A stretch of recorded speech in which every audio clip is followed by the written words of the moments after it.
자, 문제에서 계수, 지수, 물가 이와 같은 표현을 만나게 될 때 우리는 어떻게 접근해야 하나 여기에 대한 설명이죠. 자, 계수 이것은 상대값이 아니라 절대값이죠. 그리고 지수는 상대값입니다. 그렇다고 해서 이와 같은 상대값이냐 절대값이냐 묻는 그 같은 문제는 출제되지 않죠. 다만 이와 같은 개념을 알고 있으면 접근하기 쉽다는 거죠. 자, 410번이 계수에 대한 내용을 주고 있습니다. 그림 1은 1, 4분기 매출액이죠. 그림 2는 2에서 4분기 매출액 점검 계수입니다. 자, 계수라는 것에 표시를 하고 이 문제를 보는 거죠. 자, 1, 4분기 값이 이렇게 주어져 있습니다. 그러면 자, 여기 1분기 4가 들어가고 2분기에는 이 값에 한 배가 늘었다는 거죠. 그래서 8이 되죠. 자, 3분기에는 이 값에 반이 증가했다는 겁니다. 그래서 12가 되고, 자, 4분기에는 이 값에 반이 감소했다는 거죠. 그래서 6이 되죠.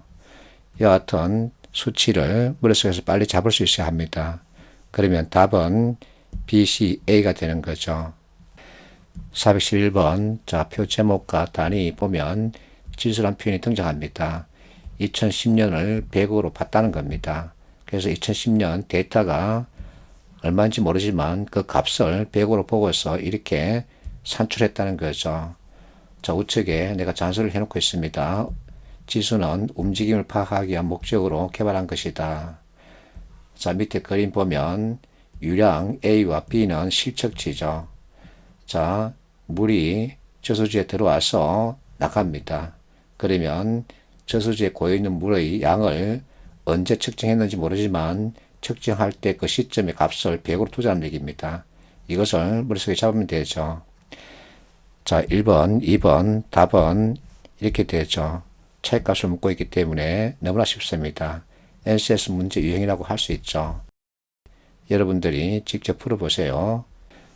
412번, 자, 매출 지수와 이윤 지수 데이터를 주고 있습니다. 앞에서 우리가 봤듯이 지수라고 하는 것은 움직임을 파악하기 위해서 만들어진 것이죠. 자, 이 개념을 가지고 선택지를 보는 거죠. 1번, 자, 매출과 이익 변동이 가장 심했던 제품은 D이다. 여기는 변동이란 표현을 쓰고 있죠. D. 자, D가 아니라 뭐죠? B가 되죠. 그래서 틀렸습니다.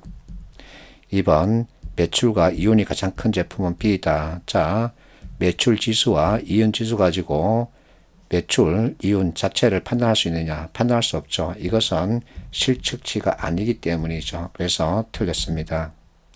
3번, 이윤 변동액이 가장 적은 제품 F이다. 여기는 변동이라는 표현을 쓰고 있죠. 자, F, 이것이 아니라 D가 되죠. 그래서 틀렸습니다. 4번, B제품의 A제품 대비 매출 증가율. 자, 매출 지수, 이것 가지고 매출 증가율을 구할 수 있느냐? 구할 수 없습니다.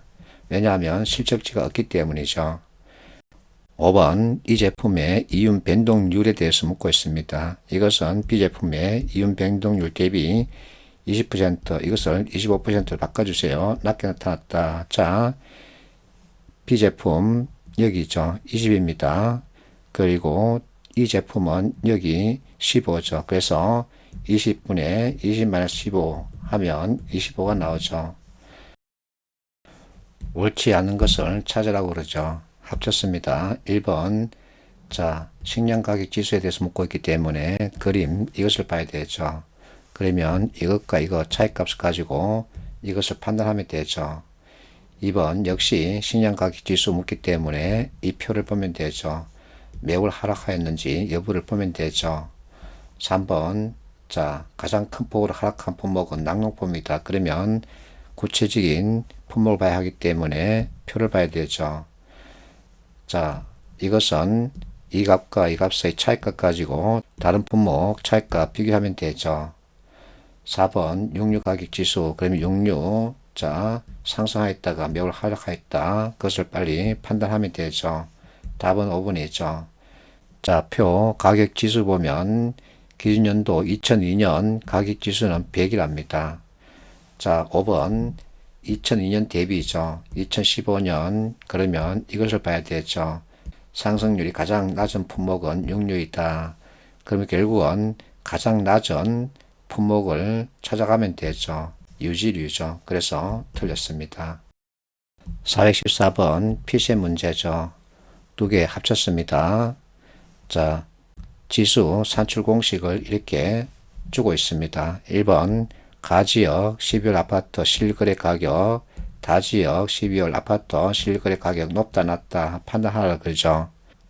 자, 가지역 12월 지수값이 이렇게 되어 있고 다지역 자 지수값이 이렇게 나와 있습니다. 그러면 이게 더 크죠.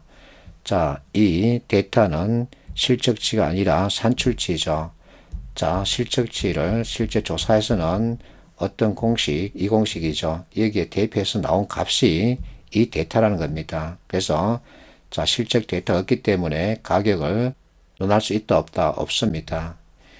2번 나지역의 실거래 가격 다른 실거래 가격보다 높다. 역시 실적치를 가지고 논하는 것이 아니기 때문에 할 수 없죠. 3번 다지역의 1월 아파트 실거래 가격과 3월 실거래 가격 같다. 자, 다지역입니다. 1월 100이고 3월 100이죠. 이것은 맞습니다. 왜냐하면 실적 데이터 이 공식에 넣었을 때 같은 값이 나왔습니다. 그러면 실적치도 같다는 얘기죠. 그래서 맞죠. 4번 자, 가지역의 1월 그러면 이것이죠. 1억이라면 가지역의 7월입니다. 104.0이죠. 1억 4천만 원이 아니라 1억 400이죠. 5번 자, 각 지역에서 매월 상승했다. 여기 떨어졌습니다. 그래서 틀렸죠. 답은 3번이죠. 자, 이 문제에서 지수 데이터를 읽는 방법에 대한 주의점입니다. 자, 2013년 1월 각 지역의 지수값은 100입니다. 그렇다고 해서 가나다 지역의 아파트 가격이 동일하냐? 그렇지는 않습니다. 가 지역의 1월 아파트 가격을 측정했더니 얼마가 나왔다. 그때 측정 시점에 지수를 100으로 둔 겁니다. 나도 1월 측정 시점의 가격이 얼마인지 모르지만 그것을 100으로 둔 거죠. 나도 역시 마찬가지입니다. 그래서 각 지역 교차 비교는 불가능하죠. 그러나 동일 항목 내에서는 비교 가능하죠. 그래서 3번과 같은 얘기가 나오는 겁니다. 1월달 측정할 때 시점에 가격이 얼마인지 모르지만 지수값을 100으로 줬습니다. 자, 3월 지수값이 100이 나왔죠.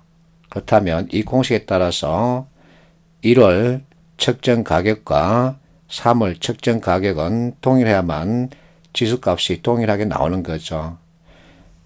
자, 2번 보면 자, 나 지역의 지수값은 가, 다 지역보다 높습니다. 그렇다고 해서 가, 다 지역보다 나 지역의 아파트 가격이 높냐? 그렇게는 판단할 수 없는 거죠. 그래서 이와 같은 지수표를 보는 눈이 필요한 거죠.